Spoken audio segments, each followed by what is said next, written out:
I, over Daniels, do take you, for me, Daniels, to be my wife, to have and to hold from this day forward, for better and for worse, for richer and for poorer, in sickness and in health, to love and to cherish, to death do us part. Oh, When we and now this. kiss the bride. Okay, so this is the regular wedding vows that we take, that couples take on their wedding day. For those who are married, you probably took something like this, and if you are not married, you've attended weddings, you've heard something like this, and we are quite accustomed to it.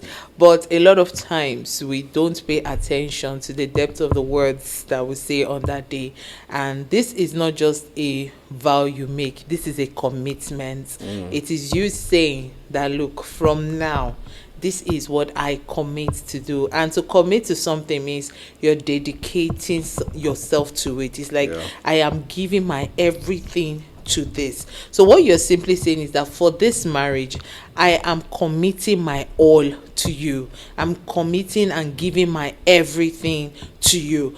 And it means that from now, no matter what happens, no matter what we face, no matter what we go through, we are in this together. Yeah. But unfortunately, that is not what plays out 100% in marriages today.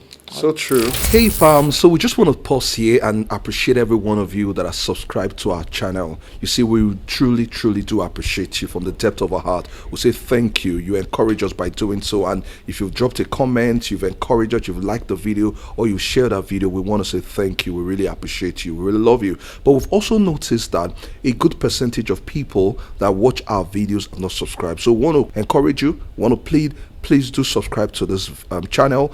It encourages us and it helps the algorithm to show more people. And also, if you're married and you need couple therapy, I am a trained couple therapist, and so you can reach out to me.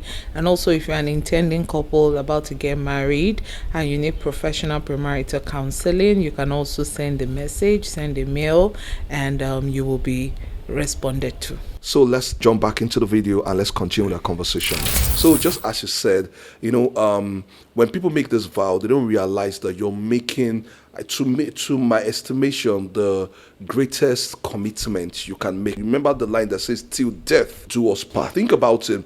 I don't think you go to work in any company and you sign a contract that I'm going to work till I die.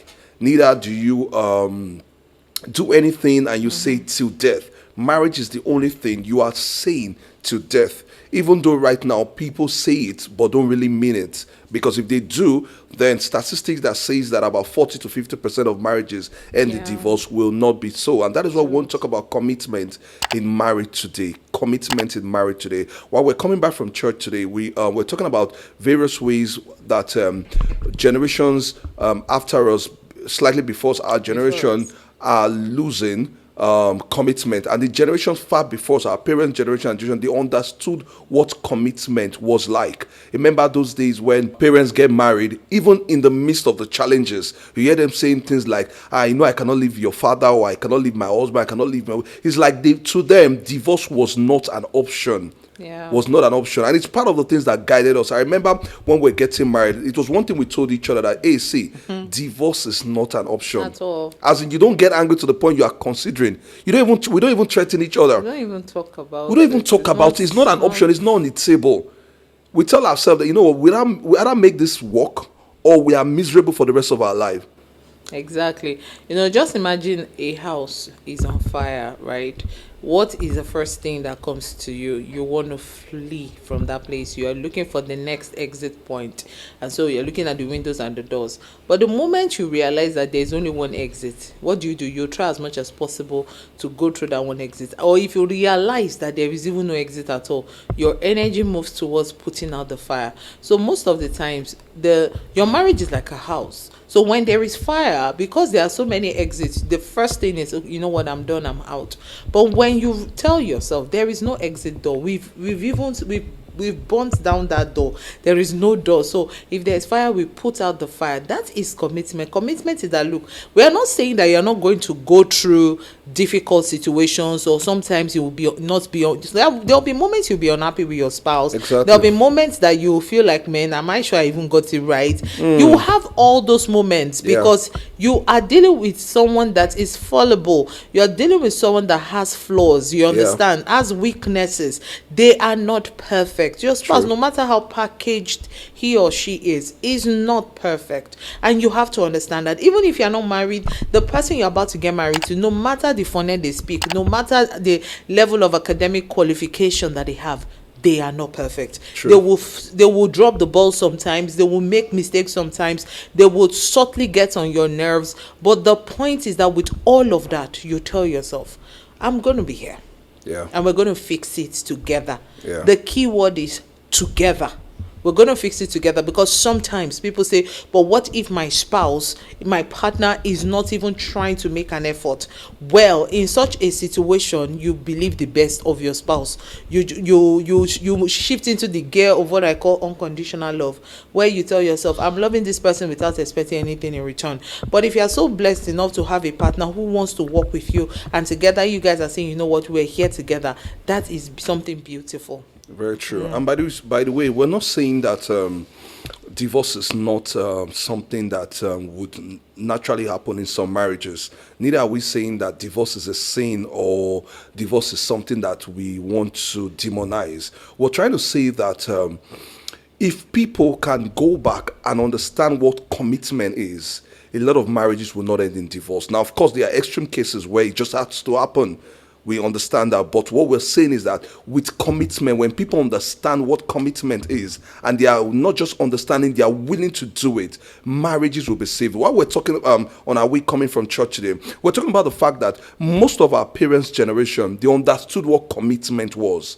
And it was seen in everything. It was seen in their the way they commit to being members of a church. You see a parent attending a church for years, 20, 30, 40 years. They were born in that church. They were baptized in that church. They did all their sacraments in that church. They got married in that church. They raised their children, their grandchildren. You see it also in the way they work. They work with the government agencies or with the company for years and they retire. But look at the way things have turned out in our own generation and generation after. You find that people cannot stay in a church for years.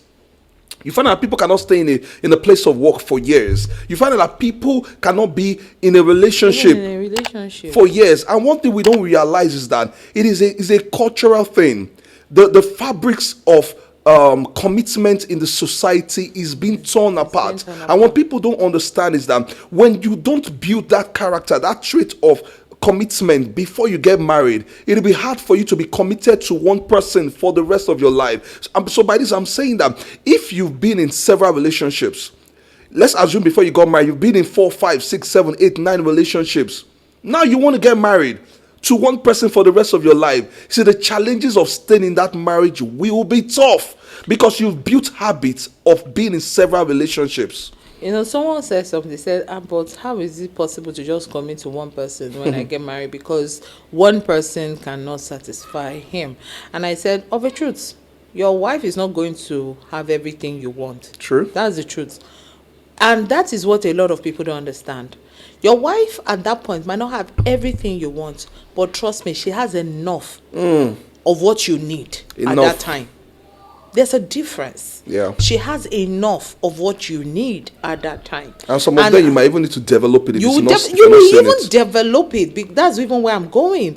And as you begin to grow together, you will develop those parts. There are things I'm doing now. There are traits I'm manifesting now that I think that were not there at the beginning part of our marriage, but because of adaptability, working together, understanding my husband's preference as it regards certain things, I began to evolve into that person. That is marriage.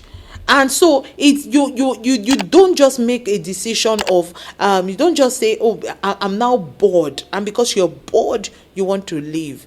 That is you setting yourself up for a life of inconsistency, because it means that you would not make a practice of staying with something to see it grow, to see it bloom, to see it produce, to see it flourish. And that is why our generation, most of the time, and even the generation coming after us, are called the microwave generation, because we want everything quick and fast. I want my marriage to look like someone who has been married for 20 years. Come on. There is a lot of sacrifice, a lot of sweat, a lot of crying, a lot of pain, a lot of labor that has gone into that marriage for it to look the way it does. You know, you are just getting married. Let me give a typical example. So you see, you go online and you see this couple who have been married for maybe 15 years and you know, maybe the husband on the wife's birthday, the husband took her a trip to one of these very lovely islands, you know, in a private jet, gave her money bouquet, did all of that, and you just got married yesterday and you're unhappy because, hey, maybe at this point, you guys in your own lives, maybe you're not broke, but then you're just there financially and you're unhappy. Why should you be? You just started your journey together. By the way, let me just ask. Your first money bouquet, when did you get it? You know, I was telling somebody, right, that I intentionally didn't post it. I told someone, one of the people I counsel, and I said, I wasn't going to post the video of it. My husband did the video. I wasn't going to post it. And I said, why? Because I don't want to mislead anyone. Because there are people that will see it and be like, look at them. See this one now. The husband is giving her money bouquet. Hello. This is the first time he's giving me a money bouquet in over 9 years of marriage. You will not realize that it took me 9 years.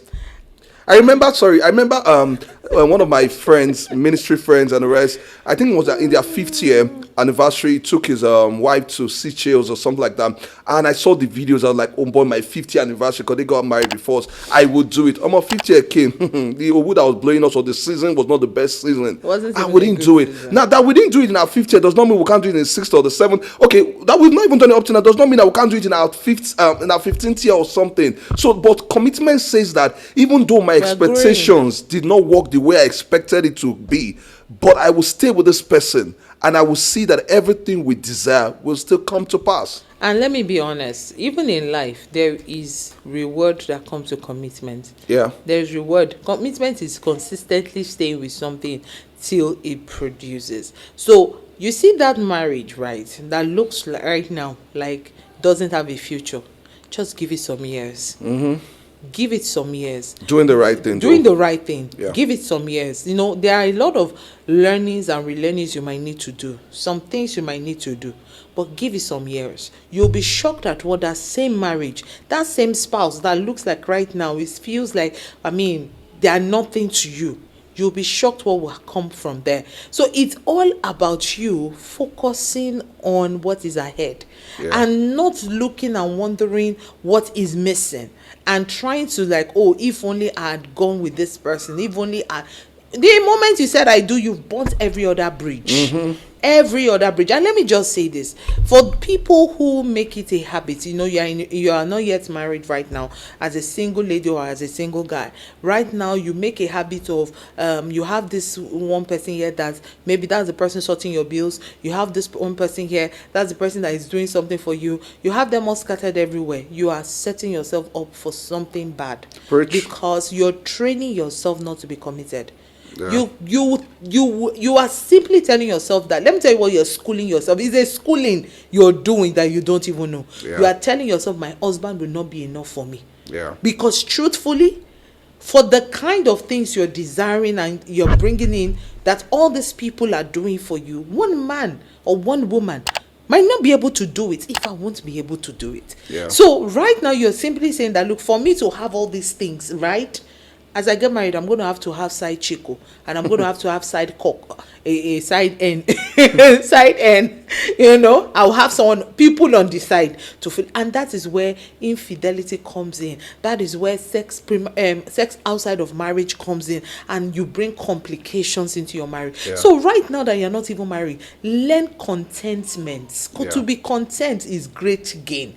Learn contentment. Learn to look at what you have and thank God for it, and tell yourself that, look, I will celebrate this and I will keep growing in this. And when you are with that person, they might not have it all, but you are believing. Thank God for being a believer. You are believing that, look, we might not have it all now, but we will have it as we move and as we grow together.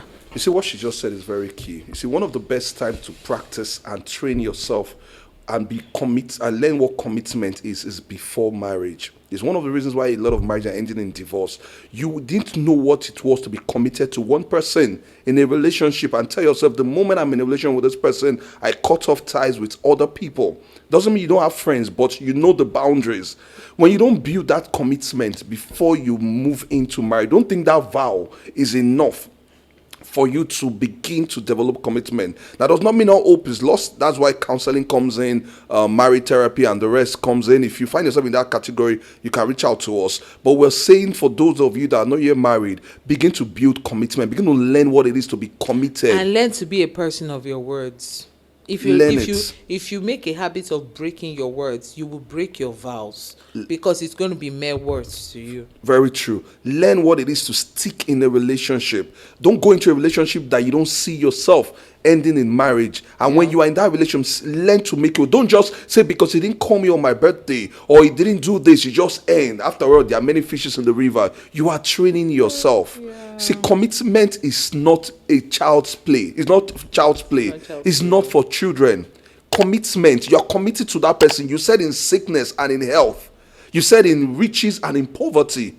You said in whatever the conditions is. A lot of people do not understand it. That is why we're having divorces today. Have there been moments where I was asking myself, hey God, why did I marry this woman? Yes. Has there been moments you felt that way? Our first few years of marriage, there have been times like that. But you see, I understand, of course. But you see, commitment is what kept us through. Commitment, I see. Me and you, when we quarrel, we tell ourselves, let us settle quickly. Because we will be the one having miserable days when we know we will still have to settle. You'll be unhappy for days, because it's not like you know when you have an issue with a friend and you say at least we're not seeing each other and all of that. This one you're living together. Do you understand? But let's also say this. Let's put a caveat here. Now, if you are in an abusive marriage, and your life is being threatened, there's domestic violence, there's verbal abuse. Now, this doesn't apply to you, because the person has already broken. Even in a case of infidelity to an extent, seek help. Yeah. Don't say because we're talking commitment, you stay there and die. No, that's not what we're saying. Remember, the caveat is that as long as both of you are working together intentionally, it's always both parties. Okay, that's the beauty, it's both parties. But when there is already a breach of trust, maybe your spouse has cheated on you, there's domestic violence, there's verbal abuse, all those things that affect your mental health and your well-being generally, please seek help immediately. Seek help. Speak to somebody immediately. Don't wait. All right. So we're going to stop here because of time. As I said at the beginning, if you've loved this video, please show it by liking the video. If you've not subscribed to our channel, please do share these videos. I believe that a lot of people would also be blessed by doing it. Thank you very much, and we'll see you in our next video. Bye for now.